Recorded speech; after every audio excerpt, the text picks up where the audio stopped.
Welcome to the dark slaves. There were sins, they claimed, simply too dark to ever be spoken aloud. But in Virginia, 1842, a woman's love would bring down an empire that was built on blood, and the man brought there to be a breeding slave would become the father of her child. This is the story they worked so tirelessly to bury. The Whitmore Plantation covered 400 acres of Virginia soil, spreading across the land like a wound that would never properly heal. Tobacco fields stretched to the horizon in neat, flawless rows, their leaves heavy with the sweat of souls who would never experience liberty. The main house stood at the center, its white columns gleaming under the summer sun, with tall, proud windows and gardens cut to perfection. It was beautiful in the way a polished headstone is beautiful, cold, immaculate, and constructed upon the dead. Senator Elijah Whitmore owned all of it. The land, the crops, the bodies that labored on them. He was a man of substantial influence in Richmond, respected in the halls of power, and feared by those who understood the true price of his fortune. His voice held weight in debates about states' rights and economic prosperity. He spoke eloquently about tradition, about heritage, about the natural order, but never about how that order was actually maintained. When the transatlantic slave trade was outlawed in 1808, men like Whitmore faced a serious dilemma. Their empire demanded bodies, constant, renewable, disposable. So they created a solution, one that operated in the shadows of law and morality. They called them breeders. Samuel was 28 when Whitmore purchased him from a trader in Charleston.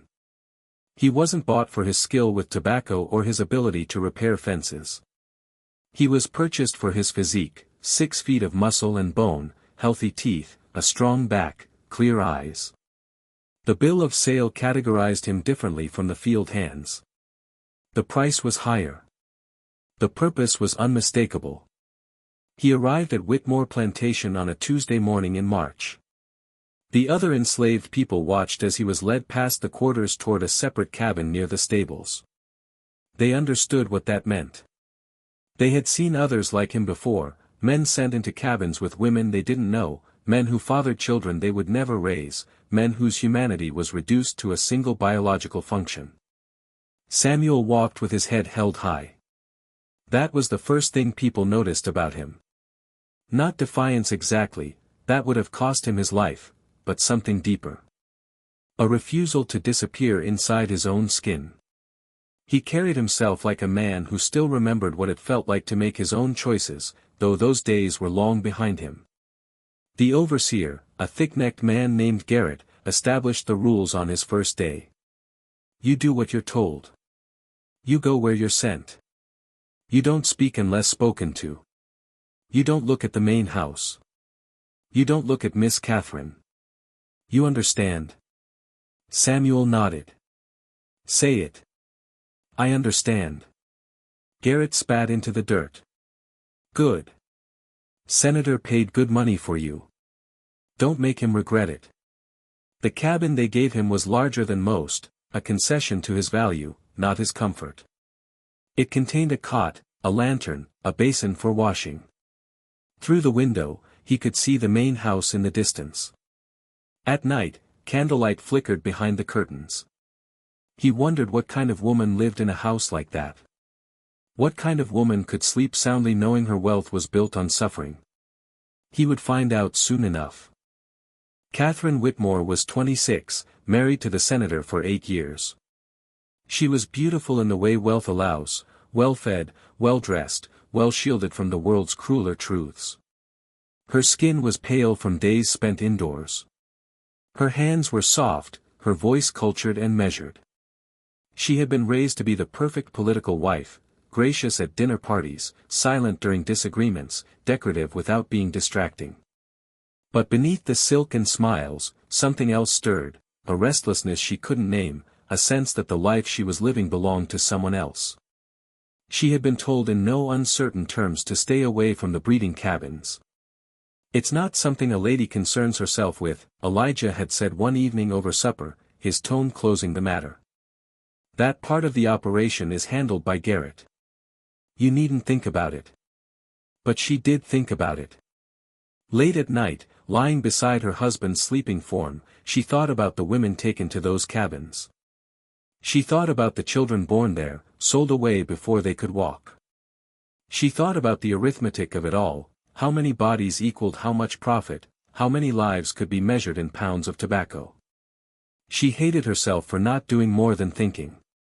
It was late May when she first saw Samuel. She had ridden out to the stables to check on her mare, who had been limping the day before. The afternoon was thick with heat, the kind that made breathing feel like labor. Most of the field hands were far out in the tobacco rows. The stable was quiet except for the soft sounds of horses shifting in their stalls. And then she saw him. He stood near the back of the stable, repairing a broken harness. His shirt was off, folded on a bale of hay beside him. Sweat gleamed on his shoulders. He worked with a focus that seemed almost meditative, his hands steady and sure. The lantern hanging above him cast shadows across his face, strong jaw, high cheekbones, eyes that seemed fixed on something far beyond the stable walls. Catherine froze. She had seen enslaved men before, of course she had. They were everywhere on the plantation, in the fields, in the kitchens, tending the gardens. But she had never truly looked at them. Not like this. Not as people. But Samuel was impossible not to see. He glanced up and noticed her in the doorway. For a moment, their eyes met. She felt something shift in her chest, not attraction, not yet, but recognition. The recognition of another human being trapped just as surely as she was in a life neither of them had chosen. He lowered his gaze immediately, dropped his shoulders, made himself smaller. "Ma'am," he said quietly. "Didn't hear you come in." She should have left. She should have turned around and walked back to the house and never thought about him again.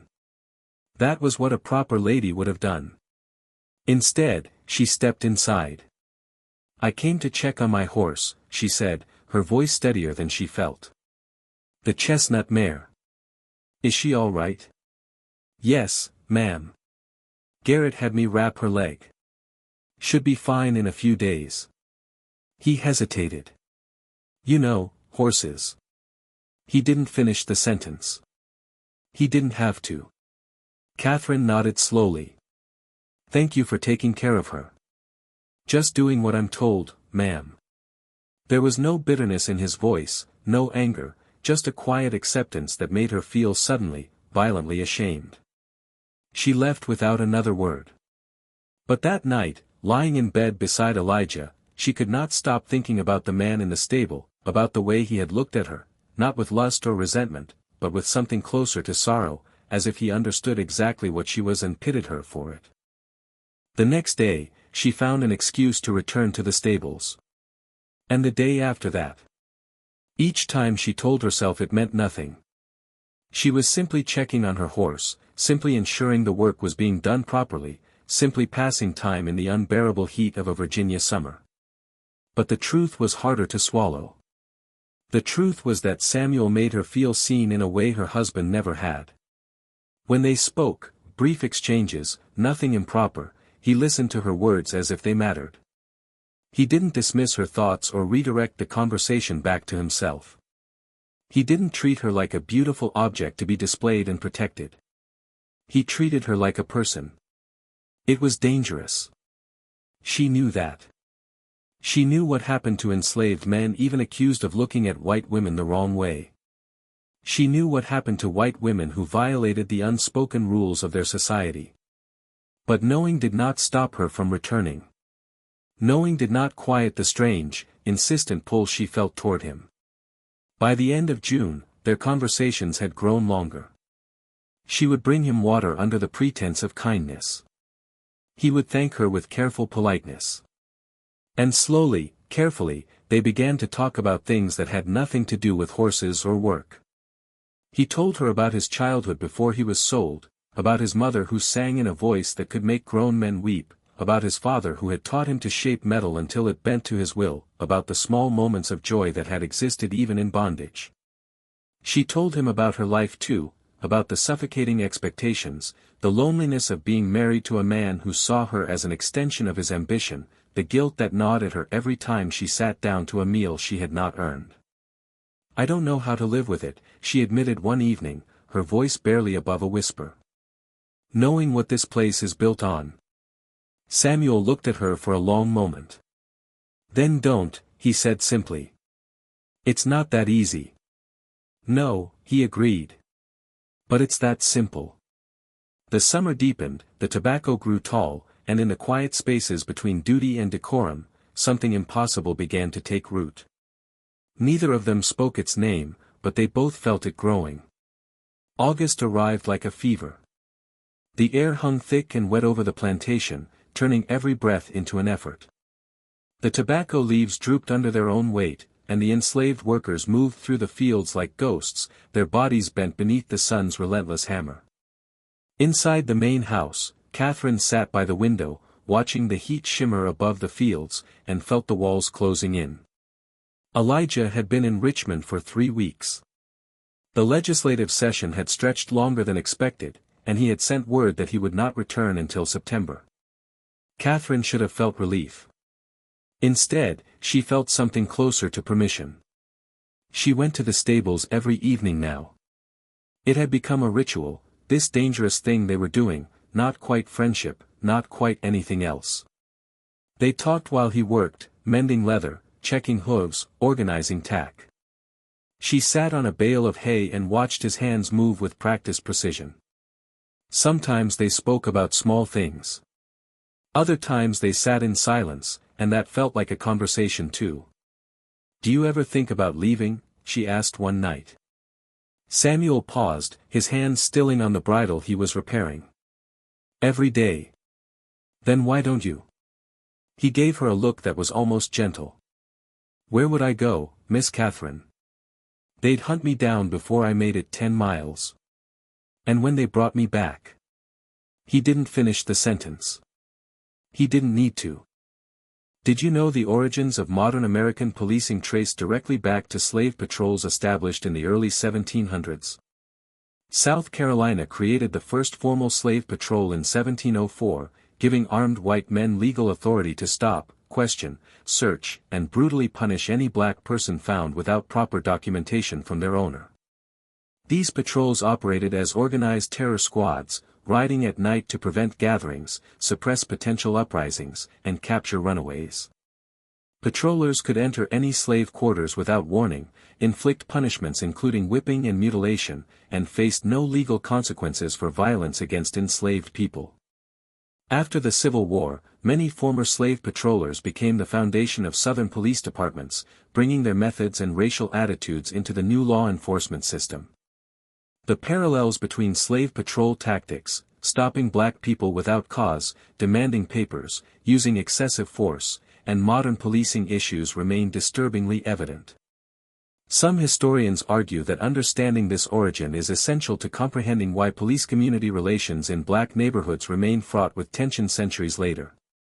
The badge and uniform changed, but the underlying mission of controlling black bodies through state-sanctioned violence persisted long after slavery's legal end. "I'm sorry," she whispered. "For what?" "For all of it. For being part of this." Samuel set down the bridle and turned to face her fully. "You didn't choose to be born into this world any more than I chose to be born into mine. But we're here now, both of us. The question is what we do with it. What can we do?" "I don't know yet."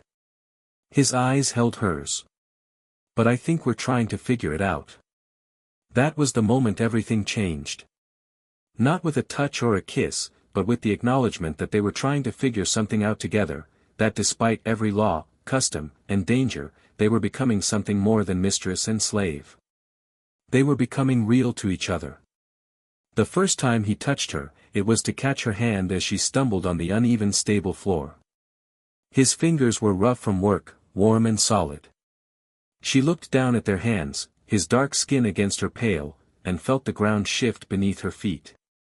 "Sorry, ma'am," he said, pulling away. "Don't," she said quietly. "Don't apologize." He searched her face, and she saw the war happening behind his eyes, the decades of survival instinct telling him to step back, to lower his gaze, to make himself invisible, and something else, something newer and more dangerous. "This can't happen," he said. But he didn't move away. "I know. They'll kill me if they find out. I know. And you?" He shook his head. "They'll destroy you too." "I know," she said again, then softer.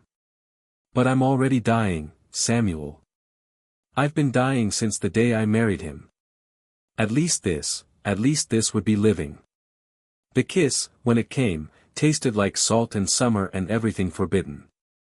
It was brief, almost chaste, but it remade the world. When they pulled apart, both of them were shaking.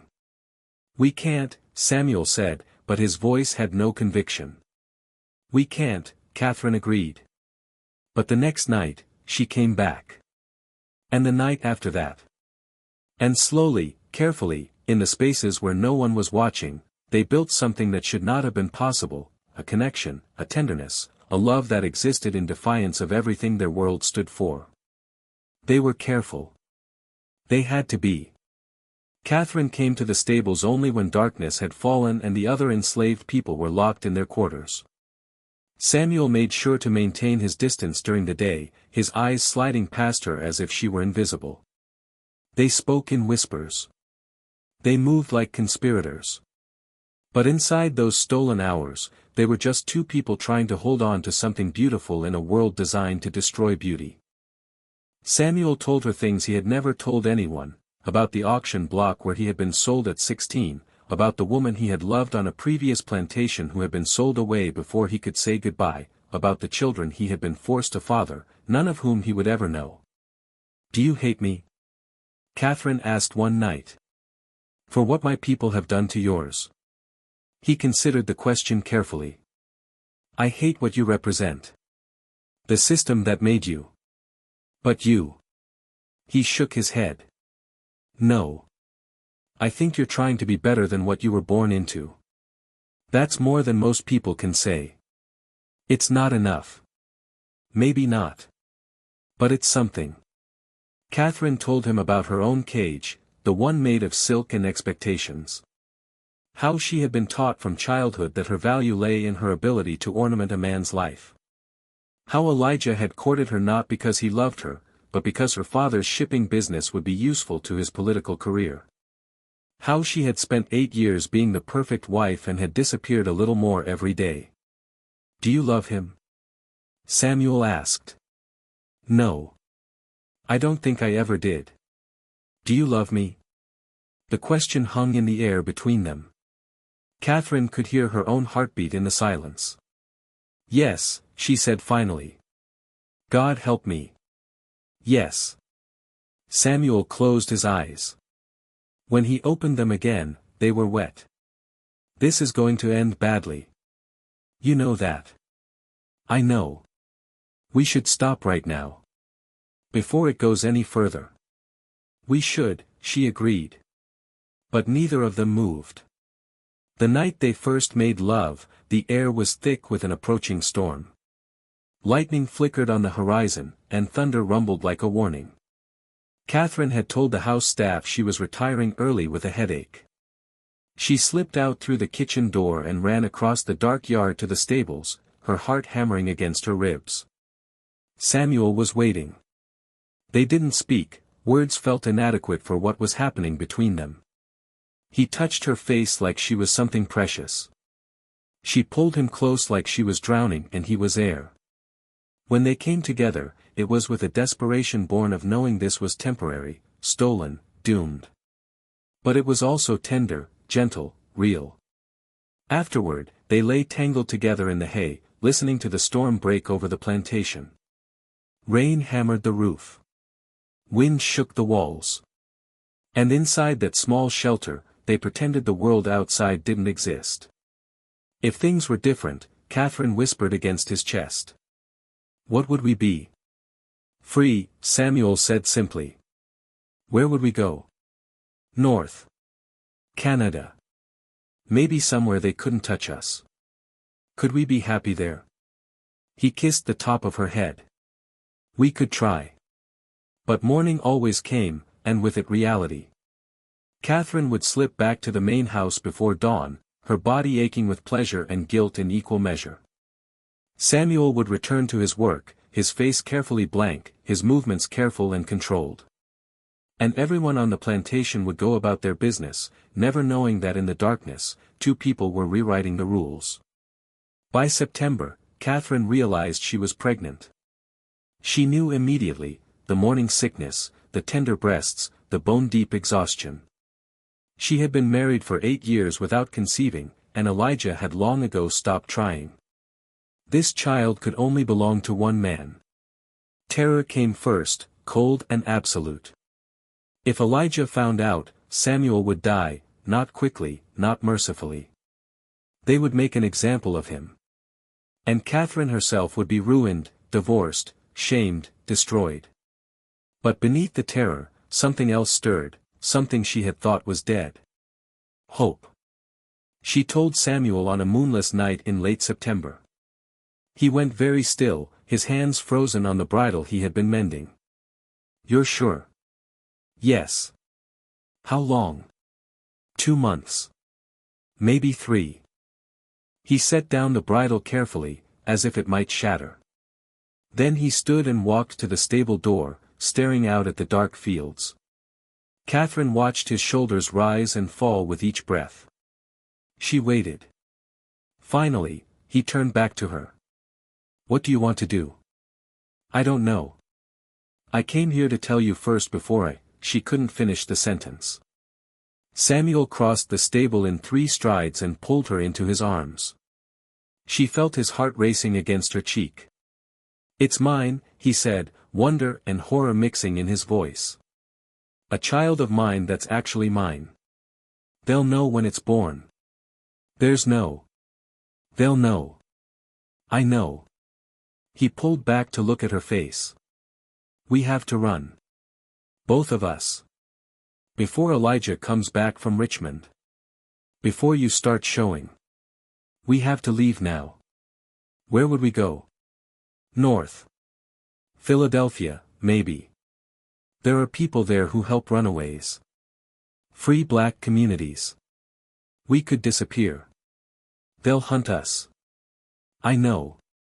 They'll never stop looking. I know." His hands cupped her face. "But at least we'd be together. At least our child would be born free." Catherine felt something break open inside her chest. All her life she had been taught to be careful, to follow rules, to accept her place in the order of things. But standing there in Samuel's arms, feeling the flutter of new life inside her, she realized she was done accepting. "When?" she asked. "Soon. I need to make arrangements, get supplies, find someone who can help us cross into Pennsylvania." "How long?" 2 weeks. Maybe 3. Catherine nodded, her heart racing. "Elijah comes back in 2 weeks. Then we go before he does." She kissed him then, hard and desperate. "I love you," she said against his mouth. "I love you and I'm terrified. I love you too. And we're going to survive this. All 3 of us." But even as he said it, Samuel felt the weight of history pressing down on them. He had seen what happened to enslaved people who ran. He had seen what happened to white women who broke the ultimate taboo. The odds were not in their favor.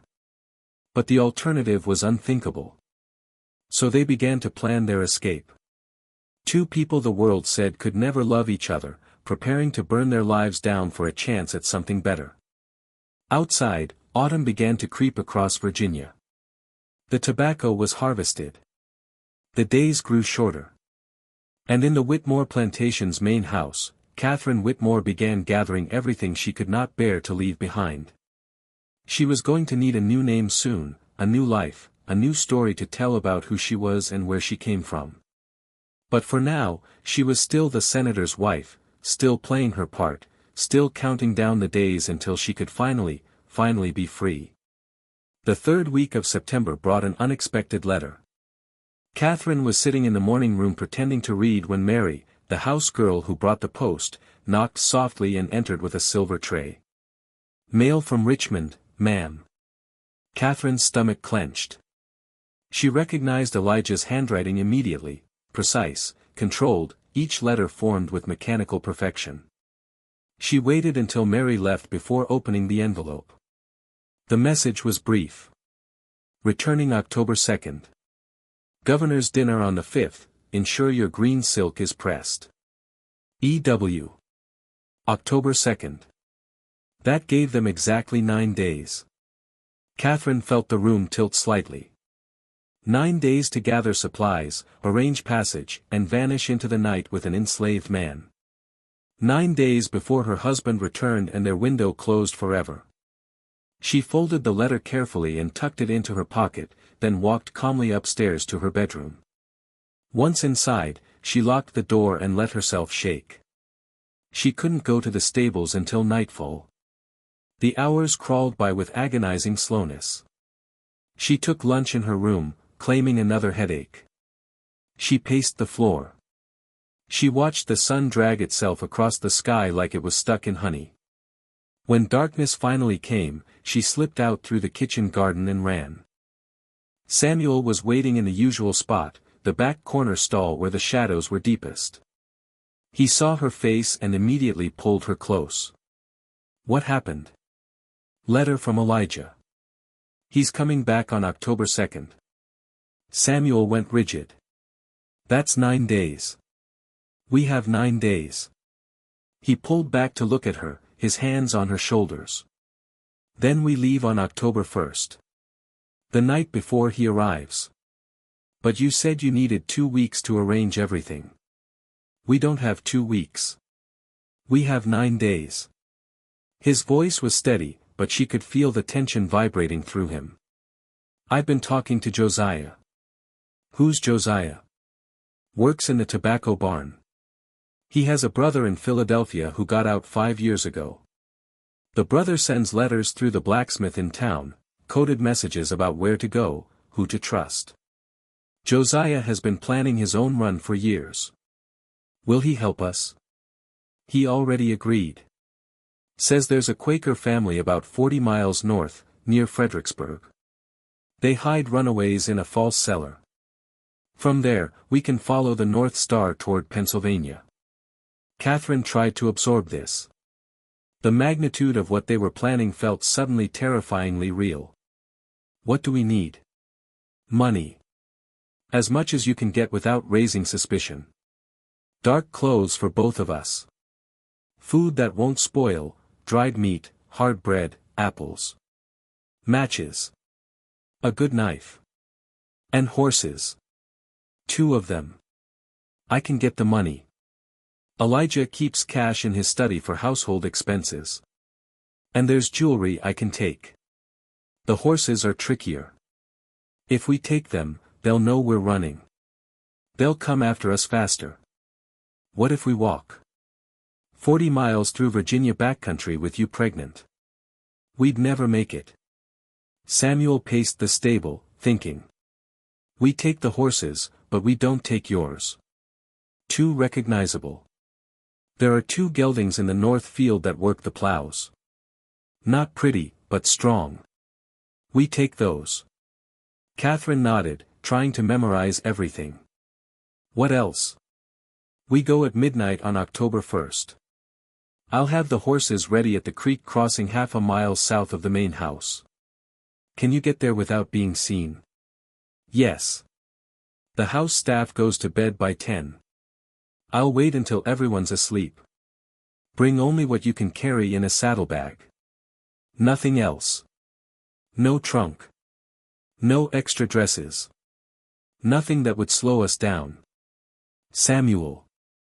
She touched his face. This is real.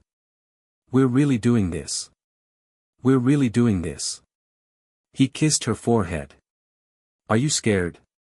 Terrified. Good. Fear will keep us sharp. He held her gaze. But Catherine, I need you to understand something. Once we leave, there's no going back. Not ever. Your whole life, everything you've known, it ends that night. You'll be a fugitive, a traitor to your class. They'll hunt you just as hard as they'll hunt me. I know. Do you? Because it's one thing to talk about leaving and another thing to actually. I know, she interrupted firmly. I know what I'm giving up. And I know what I'm choosing. This child. You. A chance at a life that's actually mine. I know, Samuel. And I'm certain. He searched her eyes, and whatever he saw there seemed to satisfy him. All right.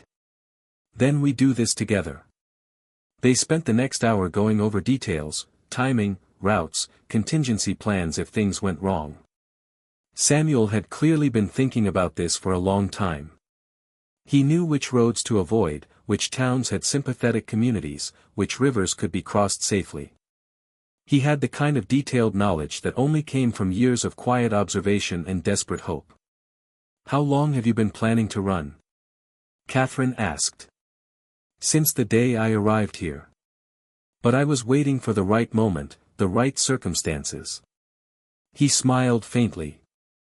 Didn't expect those circumstances to include the senator's wife and an unborn child. Regrets? Not one. The next 9 days were the longest of Catherine's life.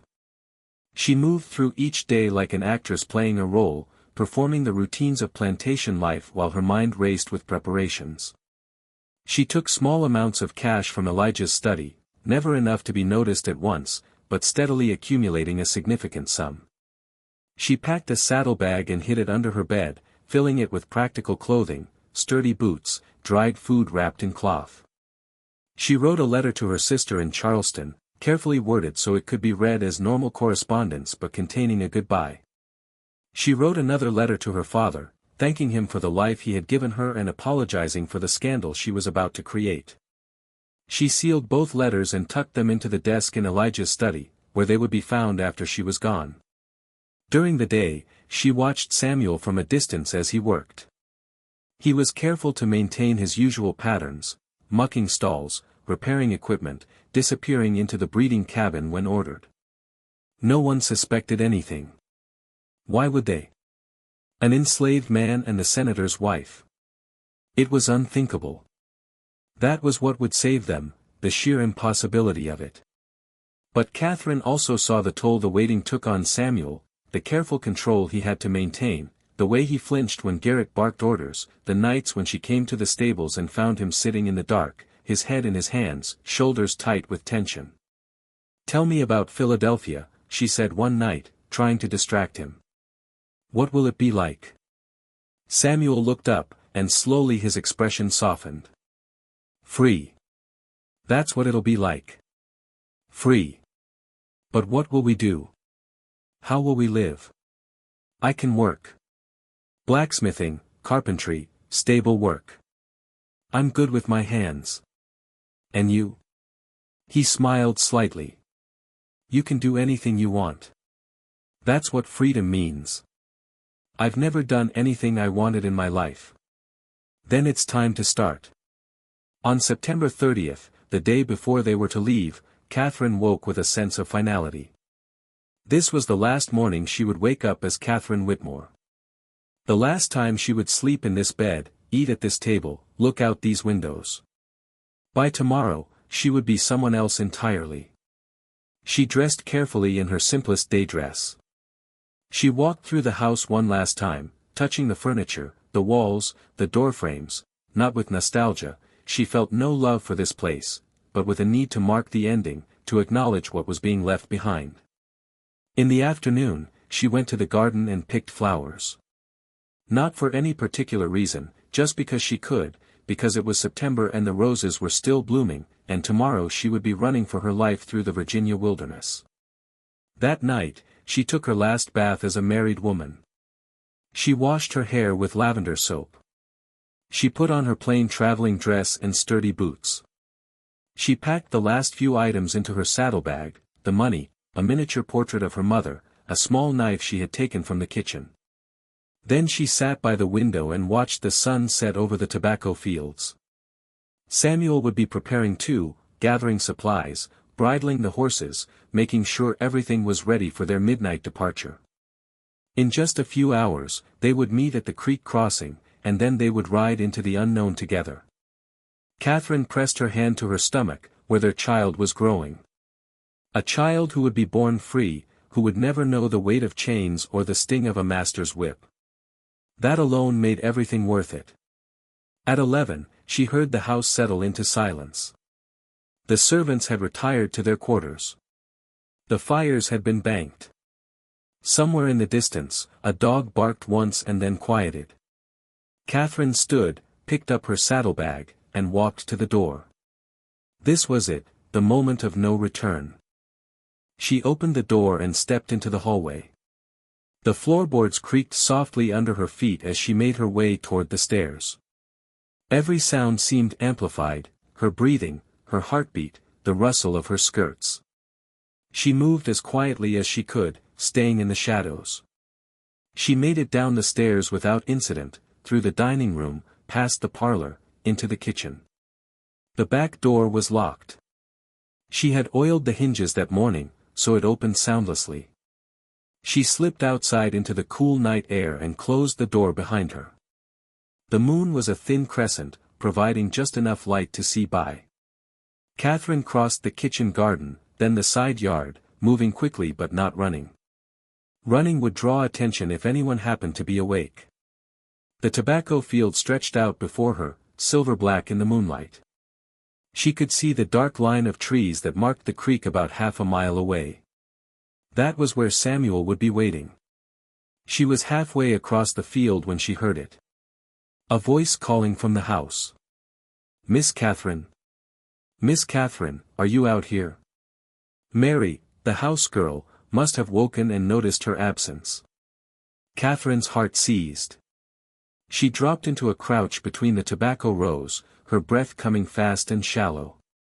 She waited, listening. "Miss Catherine." Mary's voice was closer now. She must have come outside. Catherine pressed herself flat against the earth, the tobacco leaves brushing her face.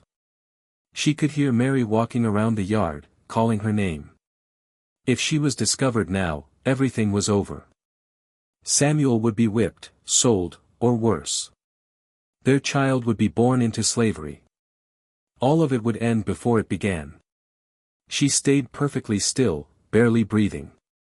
After what felt like hours but was probably only minutes, she heard Mary's footsteps retreat back toward the house. The door closed. Silence returned. Catherine waited another 5 minutes to be sure, then stood and kept moving. Faster now.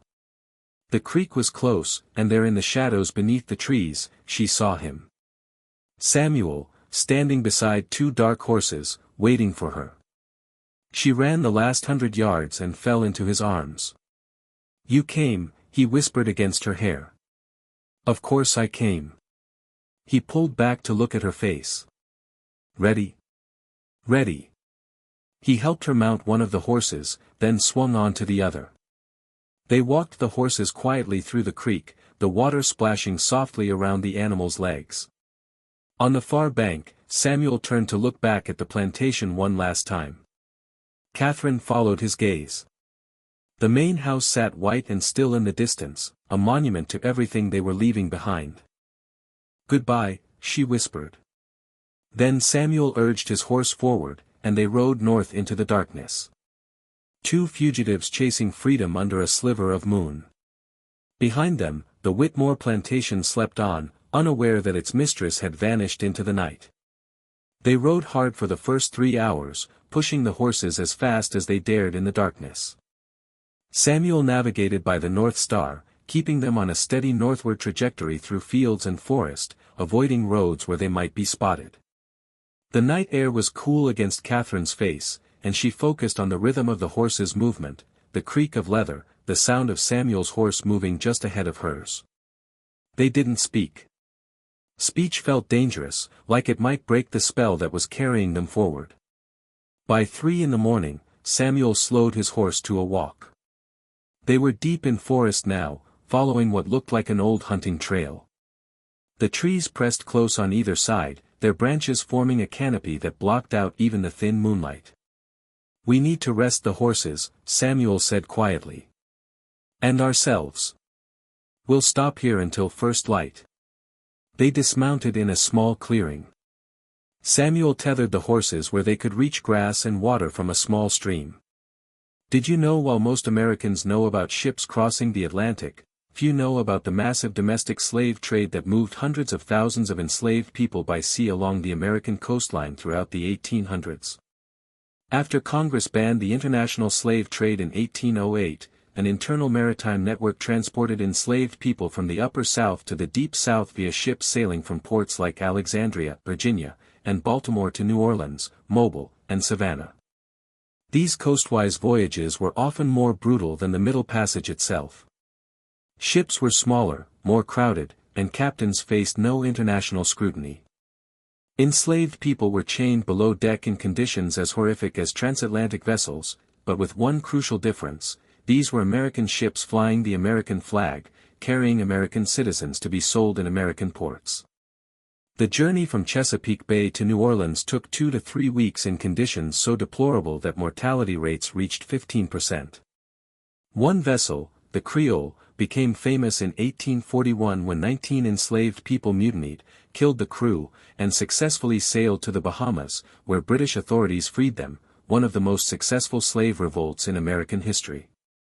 Between 1820 and 1860, approximately 1 million enslaved people were forcibly relocated from the Upper South to the Lower South, with at least 200,000 traveling by these coastal ships. Insurance companies created special policies for slave cargo, calculating acceptable loss rates. Ship manifests listed enslaved people alongside barrels of flour and bales of cotton, all merchandise. The coastwise trade revealed that slavery wasn't a regional southern issue but a national economic system, with northern shipbuilders constructing the vessels, northern insurance companies underwriting the cargo, and northern ports facilitating the transport. Slavery was an American institution, not merely a southern one. Catherine leaned against a tree trunk, her legs trembling from hours in the saddle. She wasn't used to riding this long. Her thighs ached, and her back felt like it had been twisted into knots. Samuel noticed her discomfort. "Sit down before you fall down." She sank to the ground gratefully. Samuel sat beside her and handed her a piece of dried meat from his pack. She chewed mechanically, not tasting it, her mind still racing with what they had done. "How far have we come?" she asked. "Maybe 10 miles. Not far enough. When will they realize we're gone?" "Garrett does morning roll call at dawn." He looked up at the sky. 4 hours. Maybe 5 if we're lucky. And then they come after us. Garrett, probably a few other men. Maybe dogs. He said it calmly, like he was discussing the weather. Catherine felt ice settle in her stomach. "Dogs. Don't think about it now. We have a head start. That's what matters." He touched her hand. "How are you feeling?" "The baby?" "Fine. Tired, but fine. You should sleep. I'll keep watch." "I can't sleep." "I'm too." She tried to find the word. "Try anyway. We have a long day ahead of us tomorrow." Catherine leaned her head against his shoulder. The night sounds of the forest surrounded them: crickets, an owl hooting in the distance, the soft rustle of leaves. It should have been peaceful. Instead, every sound felt like a threat. But she must have dozed off, because the next thing she knew, Samuel was gently shaking her shoulder. Gray light was seeping through the trees. Time to move. They rode all day, stopping only to rest the horses and drink from streams. Samuel kept them off the main roads, threading through forests and fields, sometimes backtracking to throw off anyone who might be following their trail. He moved with the confidence of someone who had been planning this for years, which Catherine supposed he had. By late afternoon, her body was screaming. Every muscle hurt. Her hands were raw from gripping the reins. But she didn't complain. Samuel was in just as much pain, and he never mentioned it. He just kept moving forward, his eyes constantly scanning the landscape. How much further to the Quaker family? Catherine asked during one of their brief rests. Another 20 miles. If we push through the night, we could be there by dawn. Can the horses make it? They'll have to. As the sun set, they ate another sparse meal of dried meat and hard bread. Samuel refilled their water skins from a creek. Then they mounted again and rode into the gathering darkness. This was when the fear really started to take hold. In daylight, Catherine could see where they were going, could track their progress. But in the darkness, every shadow became a potential threat. Every sound could be horses approaching. Every snap of a twig could be men with guns and dogs. Samuel seemed to sense her growing panic. He slowed his horse until they were riding side by side. "Talk to me," he said quietly. "Tell me something. Anything." "Like what?" "I don't know. Tell me about when you were a child. Before all this. What were you like?" Catherine tried to think back through the layers of fear and exhaustion. "I was different then. Brave, I think. Or at least less afraid. I used to climb trees in our orchard and read books my father said were inappropriate for girls. I wanted to be a ship captain." "A ship captain?" "My father owned 3 merchant ships. I used to go down to the docks and watch them being loaded. The captains seemed so free, like they could go anywhere, do anything. I wanted that. What happened? I grew up. Started wearing dresses instead of climbing clothes. Started attending tea parties instead of sneaking down to the docks. Started becoming what I was supposed to be instead of what I was." She paused. "And then I married Elijah. And that was that. The rest of me just disappeared. Maybe it didn't disappear. Maybe it was just waiting." She looked at him in the darkness. She could barely see his face, but she could hear the certainty in his voice. Waiting for what? For this. For a reason to come back. They rode in silence for a while. Then Catherine said, "What about you? What were you like before?" Samuel was quiet for so long she thought he wouldn't answer. "I was happy. That's what I remember most, being happy. My mother sang. My father taught me his trade. We had a community. It wasn't freedom exactly, we were still enslaved, but we had each other. And then my mother died and my father was sold and I was sold. And I learned that happiness wasn't something people like me got to keep. Do you think we'll get it back? Happiness? I think we'll get a chance at it. That's more than most people in our position ever get." Around midnight, Samuel suddenly raised his hand in a signal to stop. Catherine pulled her horse to a halt, her heart jumping into her throat. "What?" He was listening intently, his head cocked to one side.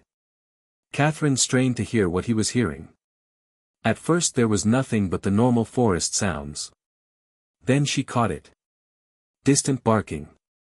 Dogs. Samuel's face went hard. "They're closer than I thought. We need to move faster. I thought we were ahead of them." "We were. They must have picked up our trail at the creek crossing and followed it through the day." He kicked his horse into a faster trot. "Come on. The Quaker farm can't be more than 5 miles from here." They rode hard, branches whipping at their faces, the horses breathing heavily. Behind them, the barking grew louder. Catherine's hands shook on the reins. This was what Samuel had warned her about. This was what happened to runaways. "Samuel. Don't look back. Just ride." The forest began to thin. They burst out into open farmland, fields of harvested corn stubble stretching away on either side.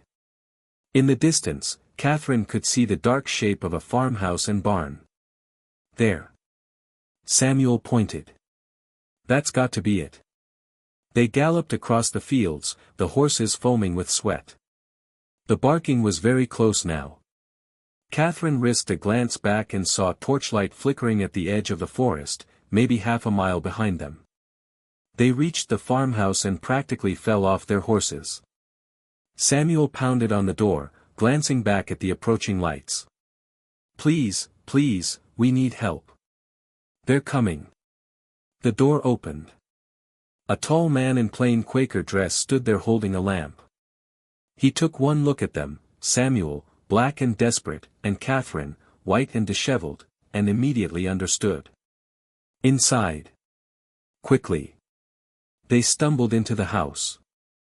The Quaker man, his name was Thomas, called to his wife, Hannah. "We have friends. Prepare the cellar." Hannah appeared, a woman in her 50s with kind eyes and capable hands. She didn't ask questions, just led them through the kitchen to a pantry. She moved aside a shelf, revealing a hidden door below. "There's water and blankets. Don't make a sound, no matter what you hear." Samuel and Catherine descended a ladder into a small underground room, barely 6 feet square. Hannah closed the door above them, and they heard the shelf being moved back into place. They were in complete darkness. Catherine groped for Samuel's hand and held on tight. Above them, they could hear footsteps, voices, the sound of dogs barking frantically outside. Someone pounded on the farmhouse door. "Open up. We're looking for runaways." Thomas's calm voice, "What sort of runaways?" "A slave and a white woman. They stole horses from the Whitmore Plantation." "Seen them?" "I have not. My wife and I retired early this evening. We've seen no one. Mind if we look around?" "I do mind, actually. This is private property and you have no warrant. Unless you're accusing me of harboring fugitives." A pause. Then the dogs picked up a scent. "Heading this way." "Dogs can be fooled. Try the Miller farm, 2 miles north.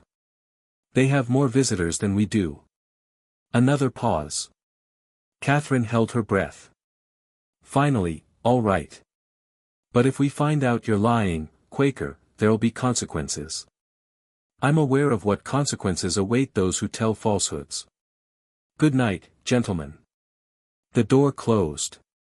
Footsteps retreated. But the dogs kept barking for another 10 minutes, circling the house. Catherine buried her face against Samuel's chest and tried not to scream. Finally, mercifully, the sounds faded. The dogs and men moved off toward the north. They waited in the darkness for what felt like hours. Finally, the shelf moved above them and Thomas's face appeared in the opening. "They're gone. You can come up." They climbed out of the cellar, legs shaking. Hannah had tea and bread waiting on the kitchen table. Catherine wanted to sob with relief. "Thank you," Samuel said, his voice rough. "Thank you for saving our lives." Thomas inclined his head. "We do what conscience demands. Though I must tell thee, friend, thy situation is grave. The men who came here tonight, they were from the Whitmore Plantation. Then they'll be back. They won't give up easily. The senator has influence throughout Virginia." He looked at Catherine. "And thee, if I may ask, is thee truly willing to give up everything for this man?" "I already have," Catherine said simply. Hannah smiled. "Then we'll help thee on thy way. But thee must leave tonight, another hour at most. We'll provide fresh horses and supplies. There's a safe house in Harper's Ferry, then another in Pennsylvania. From there, thee can reach Philadelphia." "How far is Philadelphia?" Catherine asked. 2 weeks of hard travel. Maybe less if thee is lucky. Maybe more if thee is not. 2 weeks. Catherine tried to imagine 2 more weeks of this, hiding, running, always looking over her shoulder. But then she felt Samuel's hand take hers, and she remembered why they were doing this. "We can make it," she said. Thomas studied them both. "I believe thee can. I've seen many runaways pass through here. Most are broken by fear. But thee." He shook his head. "Thee have something worth running for. That makes all the difference." An hour later, they were on fresh horses with full saddlebags, riding north again under a sky full of stars. The Quaker farm fell behind them, and with it the closest they had come to capture. But they weren't safe yet. Not even close. The chase had only just begun. They reached Harper's Ferry 6 days later, exhausted and filthy, but alive. The journey had been brutal, sleeping in barns and caves, eating whatever they could find, pushing through rain and mud. Catherine had lost weight, her face gaunt and pale. Samuel's hands were torn from helping their horses navigate rocky terrain. But they were still together, still moving north, still free. The safe house in Harper's Ferry belonged to a free black family named the Joneses. Marcus Jones was a blacksmith who had bought his own freedom 20 years earlier. His wife Ruth ran a seamstress shop. They had helped dozens of runaways over the years, hiding them in a false wall behind their fireplace. Ruth took one look at Catherine and immediately drew her a bath. "You're with child," she said. It wasn't a question. Catherine nodded. "How far along?" 3 months. Maybe 4. Ruth's expression softened. "That changes things. You need rest, proper food. You can't keep running like this. We don't have a choice." "There's always a choice, child. And right now, your choice is to take care of that baby or lose it before it ever has a chance to be born." She handed Catherine a towel. "You'll stay here for 3 days. Rest, eat, regain your strength. Then we'll talk about the next leg of the journey." Samuel was in the blacksmith shop with Marcus, helping with repairs in exchange for their hospitality.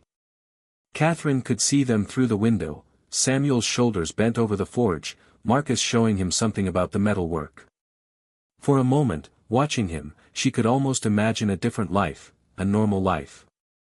Samuel working as a blacksmith, her taking care of their child, a small house somewhere, peace. But that life was still weeks away, maybe months, maybe never if they were caught. Ruth brought her hot soup and bread. "You love him?" she said, sitting down across from Catherine. "Really love him? More than I thought it was possible to love anyone. Then you've got what you need.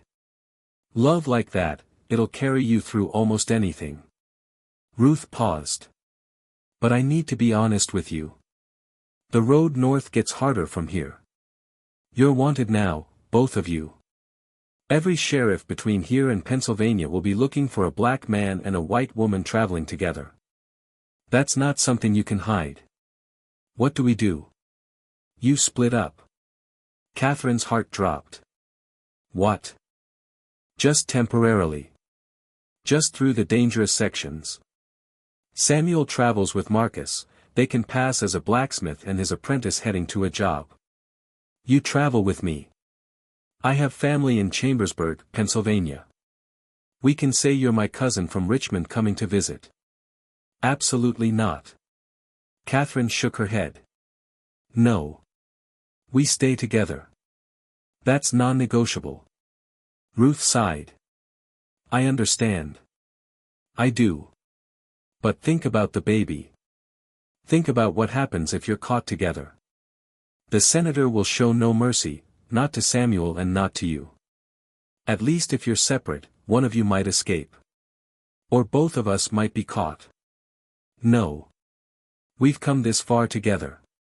We finish it together." Ruth looked at her for a long moment, then nodded. "All right. Then we do this the hard way.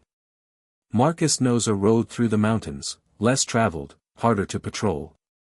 It'll take longer, but it's safer. You'll need to be strong, though. The terrain is rough. I can do it. Can you?" Ruth's gaze was sharp but kind. "I'm not questioning your courage. I'm questioning your body's ability to handle what's coming. You're pregnant, exhausted, and running from men who want to kill you. That's not a criticism. That's just the truth." Catherine met her eyes. "Then the truth is that I don't have a choice. My child will be born free or I'll die trying. There's no middle ground." Ruth smiled faintly. You're stronger than you look. I'm learning that. They stayed 3 days. As Ruth had insisted, Catherine slept in a real bed for the first time since leaving the plantation. She ate 3 meals a day. She washed her clothes and bathed and let her body recover from the constant terror and motion. Samuel did the same, working in the forge during the day but staying close to her at night, holding her while she slept. On the 3rd evening, Marcus spread a map on the kitchen table. Here's the road. You'll follow the Potomac west, then cut north through the mountains here. He traced a path with his finger. There are 3 safe houses along the way. I'll give you the names and locations. The last one is in Chambersburg, Pennsylvania. From there, it's another week to Philadelphia. How long total? Samuel asked. If weather holds and you don't run into trouble, 10 days. But expect 12 or 14. The mountain passes are slow going. Catherine studied the map, trying to memorize the route. Pennsylvania seemed impossibly far away. A whole different world. One more thing, Marcus said. News travels fast. The senator has put out a reward for your capture. $500 for Samuel, $200 for Catherine. Catherine felt her stomach drop. That much? That much. Which means you need to trust no one except the people I'm sending you to. Anyone else might turn you in for that kind of money. Stay off main roads. Avoid towns. Don't talk to strangers. Samuel nodded. Understood. They left before dawn on the 4th day, supplied with food, new clothes, and Marcus's detailed instructions. Ruth hugged Catherine tightly before they left. You're brave, she whispered. Braver than most. But bravery isn't always enough. Be smart, too. Be careful. And get that baby to freedom. I will. The mountain route was everything Marcus had warned them about, steep climbs, narrow paths, streams that had to be forded on horseback. The weather turned cold as they climbed higher, and Catherine was grateful for the wool coat Ruth had given her. Her body ached constantly, but she pushed through it. There was no alternative. They passed the first safe house without incident, a small farm owned by an elderly German couple who spoke broken English but whose eyes lit up when Samuel mentioned Marcus's name. They stayed one night, ate hot stew, and continued north. The second safe house was where things went wrong. They arrived in late afternoon, exhausted from a full day of riding. The house was supposed to belong to a Quaker family named the Elisas. But when they knocked on the door, a different man answered, younger, with calculating eyes that lingered too long on Catherine. We're looking for the Ellis family, Samuel said carefully. They moved last month. I bought the place from them. The man's smile didn't reach his eyes. But come in, come in. You look tired. Travelers, are you? Every instinct Catherine had screamed danger. She caught Samuel's eye and saw the same wariness there. Thank you, but we need to keep moving, Samuel said. We're expected in the next town by nightfall. Nonsense. It's getting dark. At least stay for supper. Really, we. The man's hand moved to his belt, where Catherine now saw he had a pistol. I insist. They had no choice. They followed him inside, where 2 other men were waiting. One of them, a sheriff's deputy, based on his badge, looked at Catherine and Samuel with undisguised interest. Well, now, he said slowly. What do we have here? A black man and a white woman traveling alone. That's unusual. My brother and I are heading to Pennsylvania, Catherine said, forcing her voice to stay steady. Our father is ill. The deputy laughed. Lady, I wasn't born yesterday. I've seen the wanted posters. Senator's wife and his breeding slave. $500 reward. He looked at the other men. Looks like we just got rich, boys. Samuel's hand moved toward the knife at his belt, but the first man already had his pistol drawn. Don't even think about it, boy. You make one move, and I'll shoot her first. They were trapped. Catherine's mind raced, looking for a way out, but there wasn't one.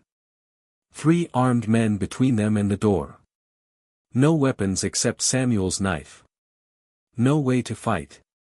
Tie them up, the deputy said. We'll take them back in the morning. Get the full reward. One of the men grabbed Samuel, forcing his hands behind his back. Samuel's eyes met Catherine's across the room, and she saw rage and helplessness warring there. If he fought, they would shoot him. If he didn't fight, they would turn them both over to the senator. Either way, they had lost. The rope was already going around Samuel's wrists when they heard it, hoofbeats, multiple horses approaching fast. The deputy went to the window. Who the hell? The door burst open. Marcus Jones stood there, a shotgun in his hands and fury on his face. Behind him were 3 other men, all armed. Step away from them, Marcus said quietly. Now. The deputy's hand moved toward his pistol. Marcus cocked the shotgun. The sound was deafening in the small room. You really want to test me? Because I've been fighting men like you my whole life, and I'm tired of talking. The deputy's hands stopped moving. Good choice. Now drop your weapons. All of you. They complied, guns clattering to the floor. Marcus's companions quickly gathered them up while keeping their own weapons trained on the 3 men. Untie him, Marcus ordered, nodding at Samuel. Catherine rushed forward and worked at the ropes binding Samuel's wrists. Her hands shook so badly she could barely manage the knots, but finally they came loose. Samuel pulled her close, his arms wrapping around her protectively. You 3 are going to forget you ever saw these people, Marcus said to the deputy and his friends. You're going to forget this house exists. Because if word gets back to me that you're still looking for them, I'll make sure every free black community between here and Philadelphia knows your faces. You won't be safe anywhere. Understand? The deputy glared but nodded. Good. Now get out. The 3 men fled into the gathering darkness. Marcus lowered the shotgun and turned to Catherine and Samuel. Ruth had a bad feeling about the Ellis place. Sent word ahead to some friends. Good thing we came when we did. Catherine was shaking too hard to speak. Samuel said, Thank you. We owe you our lives. You don't owe me anything. Just get to Philadelphia. Live free. That's payment enough. He handed Samuel a piece of paper. Here's a new route. Bypasses the Ellis place. Longer but safer. Follow it exactly. They rode through the night, putting as much distance as possible between themselves and the men who had tried to capture them. Catherine's body screamed with exhaustion, but terror kept her upright in the saddle. They had come so close to losing everything. So close. Dawn found them high in the mountains, cold and exhausted, but still moving. Samuel pulled his horse to a stop at a ridge overlooking the valley below. In the distance, through the morning mist, they could see the rolling hills of Pennsylvania. There, he said, pointing. That's Pennsylvania. That's freedom. Catherine stared at the border, tears streaming down her face. They had made it. Not to Philadelphia yet, not to complete safety, but they had crossed into free territory. Their child would be born in Pennsylvania. Born free. Samuel reached over and took her hand. We did it, he whispered. We actually did it. Not yet, she said. But almost. They rode down from the mountains into Pennsylvania, 2 fugitives who had crossed an invisible line that changed everything. Behind them, Virginia receded into the distance. Ahead, Philadelphia waited. And for the first time since leaving the plantation, Catherine allowed herself to believe they might actually survive this. Philadelphia found them 2 weeks later in early November, as the first snow of the season began to fall. They arrived after dark, dirty and half-starved, following Marcus's directions to a boarding house in the Northern Liberties neighborhood, where free black families lived alongside working-class whites. The landlady, a woman named Mrs. Patterson, took one look at their faces and asked no questions. She simply showed them to a small room on the third floor and told them rent was due at the end of the week. It wasn't much, a narrow bed, a washstand, a single window overlooking a busy street, but it was theirs. No one could take it from them. That first night, Catherine stood at the window watching snow fall on Philadelphia and cried. Not from sadness, but from the overwhelming reality of it. They had made it. Against impossible odds, they had actually made it. Samuel came up behind her and wrapped his arms around her waist, his hands resting gently on her stomach where their child was growing. 4 months now. She was starting to show, though her loose clothing mostly hid it. "What are you thinking?" he asked. "That I don't know how to do this. Be free. I've never been free in my life. Neither have I. I guess we'll figure it out together." She turned in his arms to face him. "I'm scared." "Me too. What if they find us? What if the senator?" He kissed her forehead. "We're in Philadelphia now. Pennsylvania. We're legally free here. Even if the senator sends people looking, there are lawyers here who defend runaways, communities that protect them. We're not alone anymore. I want to believe that. Then believe it. We've come too far to give up now." The next morning, Samuel went looking for work. Philadelphia was a city of industry and opportunity, shipyards, factories, workshops. His skills as a blacksmith were valuable here. By afternoon, he had found a position at a forge near the docks, working for a man named Henry Graves, who asked about his experience but not his past. Catherine spent the day exploring their neighborhood. She had never been in a city this size. Richmond was large, but Philadelphia felt enormous, buildings stacked close together, streets crowded with people of every description. She saw free black men and women walking openly, conducting business, living lives. It was stunning to witness. She also saw the poverty, the neighborhoods where the poorest lived, packed into tenements, struggling to survive. The children playing in filthy streets, the desperation in people's eyes. Freedom, she was learning, did not automatically mean prosperity.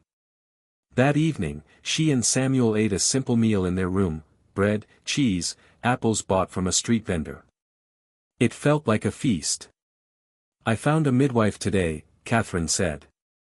"Mrs. Chen. She's Chinese. Been delivering babies in this neighborhood for 20 years. She says the baby seems healthy." "Good. That's good." Samuel paused. "Did you tell her about us?" "I didn't have to. She saw my wedding ring and asked if my husband was black. When I said yes, she just nodded and told me I was brave. That's all. No judgment. None. I think people here are used to seeing mixed couples. Or maybe they just mind their own business better than people in Virginia." Samuel took her hand. "We need new names. Catherine and Samuel are too easy to trace back to the plantation. If word reaches Philadelphia that the senator's wife ran off with a slave, we need to be someone else by then." She hadn't thought about that. But he was right. They needed to disappear completely. "What names do you want?" she asked. He considered. "Something common. Something that won't stand out. Thomas Freeman. That's a good free black name." Catherine repeated it, testing. "Thomas Freeman. And me? Mary Elizabeth. Sarah." "Sarah," Catherine said. "Sarah Freeman. We'll say we're married. That you're a blacksmith from Maryland who moved here for work. That we're just another working family trying to make our way. Sarah and Thomas Freeman." Samuel smiled faintly. "I like it." They practiced their new story that night, the lies that would become their truth. They were from Baltimore. They had married 2 years ago. They were expecting their first child. Thomas was a skilled blacksmith looking for steady work. Sarah had been a seamstress before the baby made it difficult. They were ordinary, unremarkable, invisible. It was perfect. The weeks passed. November turned to December. Samuel worked long hours at the forge, coming home exhausted but satisfied. He was good at his work, and Henry Graves was pleased with him. Catherine found work too, sewing for a dress shop owned by a Quaker woman who paid fair wages and asked no questions about Catherine's past or her marriage. Slowly, they built a life. They made friends with other families in the boarding house. They attended a small African Methodist Episcopal church where the congregation welcomed them without prying. They saved money, planning for the day when they could afford a real house, a real future. But the past had a way of reaching forward. It was mid-December when Catherine noticed the man watching their building. He was white, well-dressed, standing across the street for hours at a time. At first she told herself she was being paranoid. Lots of people passed through the neighborhood. But after 3 days of seeing him in the same spot, her fear crystallized into certainty. "Someone is looking for us," she told Samuel that evening. He went to the window and peered out carefully. "I see him," he said quietly. "He's there now." "What do we do?" "Nothing yet. He's watching, but he hasn't approached. Maybe he's not sure it's us. Maybe he's waiting for confirmation." Samuel's jaw tightened. "Or maybe he's waiting for backup." That night, they slept fully dressed, ready to run if necessary. But the knock on their door came not from bounty hunters, but from Mrs. Patterson. "There's a man downstairs asking questions," she said urgently. "Wants to know if anyone's seen a white woman and a black man traveling together. Says he's working for a family in Virginia looking for stolen property." Catherine's blood went cold. Mrs. Patterson held up her hand. "I told him no such people live here. Told him to try the neighborhood south of Market Street. But he'll be back. Men like that always come back." "We need to leave," Samuel said. "Tonight." "Where will you go?" "I don't know. Canada, maybe. Somewhere farther from Virginia." Mrs. Patterson shook her head. "You run now, you'll be running forever. Every time someone looks at you sideways, you'll panic. Every stranger will be a threat. That's no way to live. That's no way to raise a child. Did you know throughout the 19th century, American medical schools faced a critical shortage of cadavers for anatomical study and surgical training? Most states had laws restricting dissection to executed criminals, but this provided nowhere near enough bodies for the growing number of medical students. The solution was grave robbing, and the victims were overwhelmingly black. Professional resurrection men systematically robbed graves in black cemeteries, knowing that black families had no legal recourse and white authorities rarely investigated. Enslaved people who died were routinely sold to medical schools by their owners, who saw their bodies as one final source of profit. Free black people who died faced the same fate. Their graves were targeted because medical schools would pay $15 to $25 per corpse, and black bodies could be stolen without consequence. The Medical College of Georgia, the University of Virginia, and countless other institutions built their reputations on knowledge gained from dissecting stolen black bodies. Some medical schools even had standing arrangements with local slaveholders to receive bodies of enslaved people who died. The trade became so extensive that by the 1850s, railroad companies offered special rates for shipping barrels marked turpentine that actually contained human remains. In 1882, a scandal erupted in Baltimore when authorities discovered that the Maryland College of Medicine had stolen and dissected over 400 bodies from black cemeteries over several years. Even more disturbing, some doctors conducted experimental surgeries on living enslaved people without anesthesia. Dr. J. Marion Sims, later celebrated as the father of modern gynecology, perfected his surgical techniques by operating repeatedly on enslaved women, believing the racist myth that black people felt less pain than whites. One woman, Anarcha, endured 30 experimental surgeries without anesthesia. The medical establishment's exploitation of black bodies didn't end with slavery. The practice continued into the 20th century with cases like the Tuskegee syphilis experiment. The foundation of American medical education was built literally upon stolen black bodies, a fact rarely acknowledged in medical school histories. What do we do?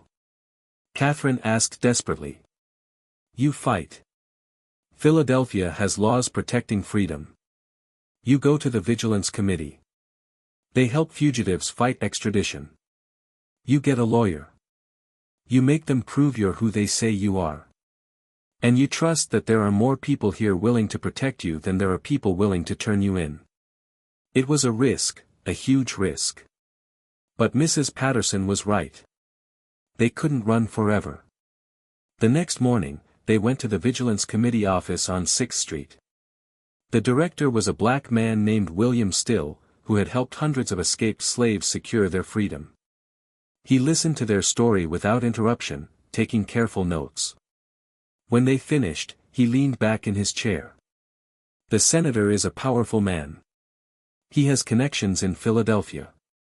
But you have something he doesn't. What's that? Samuel asked. The truth.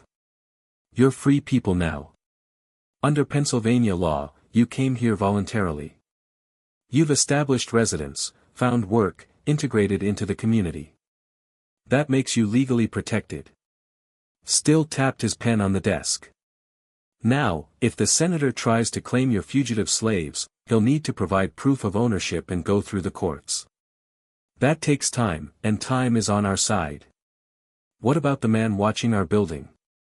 Catherine asked. He's probably just gathering information.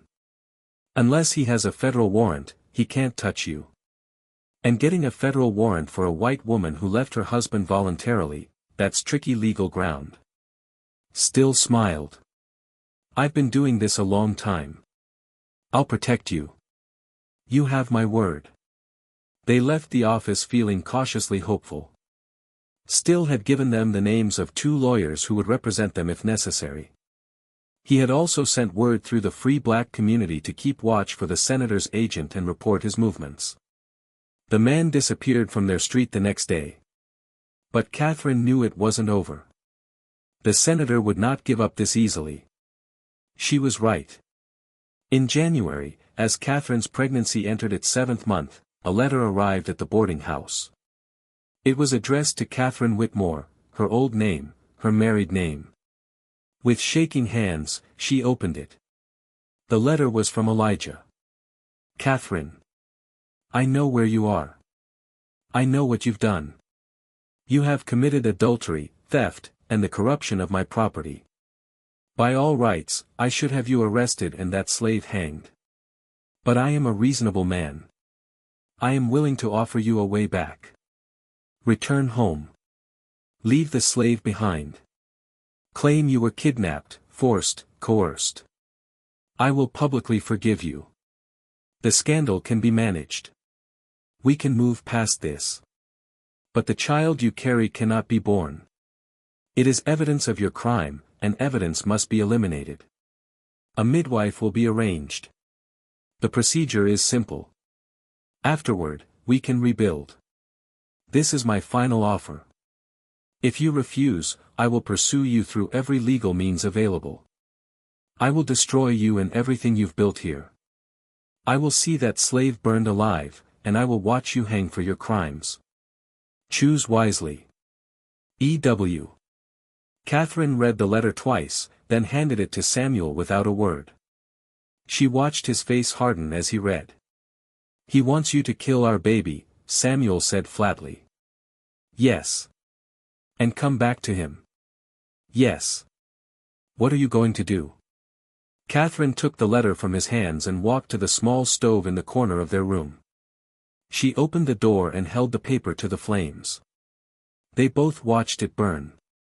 I'm going to have our baby, Catherine said. And I'm going to raise that baby free. And I'm going to spend the rest of my life making sure Elijah Whitmore never controls another human being again. Samuel pulled her close. He'll fight. He'll make this as painful as possible. Let him. I'm not the woman he married anymore. I'm not afraid of him. And she wasn't. The fear that had controlled her entire life, the fear of scandal, of disapproval, of stepping outside her prescribed role, had burned away during their flight from Virginia.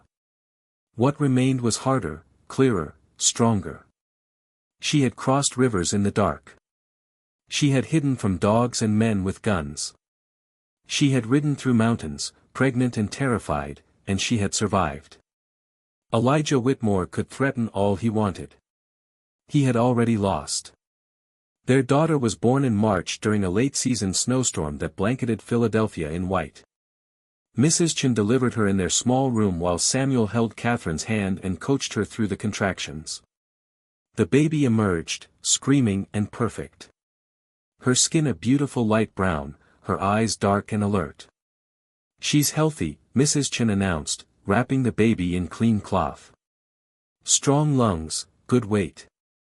You did well, Sarah." Sarah, her new name, her free name. Catherine, Sarah, held her daughter and wept with joy. Samuel sat beside them on the bed, staring at the tiny face with wonder.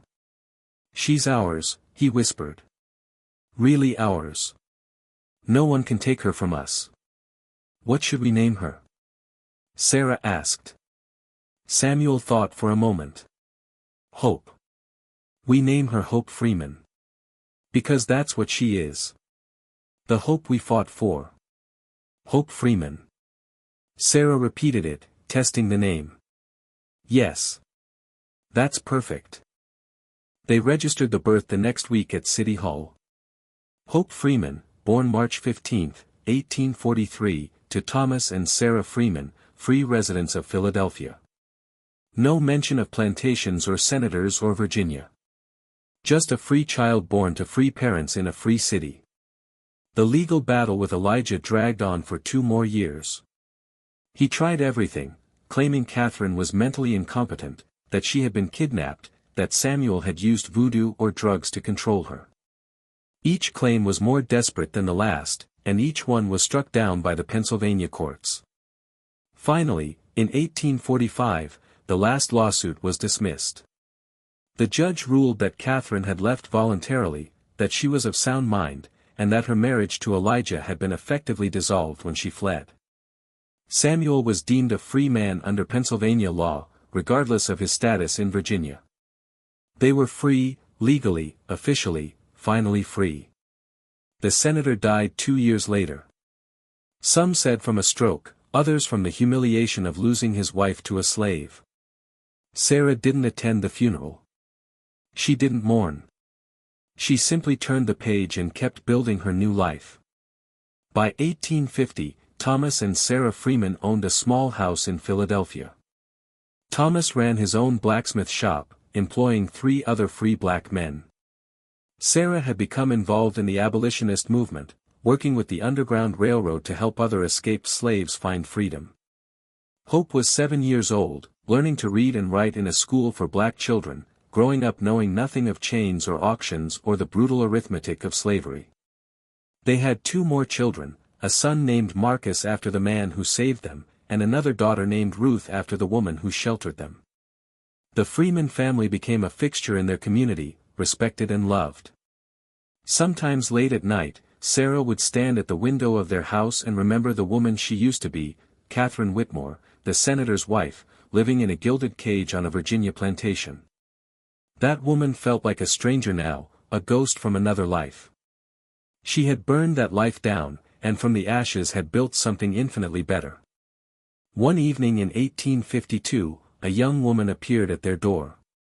She was black, perhaps 20 years old, with frightened eyes and torn clothes. She had escaped from Maryland and needed help reaching Canada. Sarah invited her in without hesitation. While Thomas gave her food and clean clothes, Sarah sat with her and told her the story of how she and Thomas had met, how they had run, how they had survived. "Freedom isn't a place," Sarah told her. "It's a choice. Every day you wake up and choose to keep going. Choose to build something better. Choose to hope." The young woman looked at her with wide eyes. "Did it work?" For you. Sarah looked across the room at Thomas, who was reading to Hope by the fire. Their son Marcus was building with blocks on the floor. Their daughter Ruth was asleep in her cradle. Yes, Sarah said. It worked. And it'll work for you too. Because you're here now, and that's the hardest part. She took the young woman's hand. Let me tell you about the road north. There are people along the way who will help you. And when you get where you're going, you'll build a life. A real life. The kind that makes all the running worth it. The young woman nodded, tears streaming down her face. And Sarah Freeman, formerly Catherine Whitmore, formerly a woman who had never done anything she wanted in her entire life, felt something settle in her chest. Something that felt like fulfillment. She had escaped more than slavery. She had escaped the cage of who she was supposed to be. And in the process, she had become someone she could actually recognize. Someone free.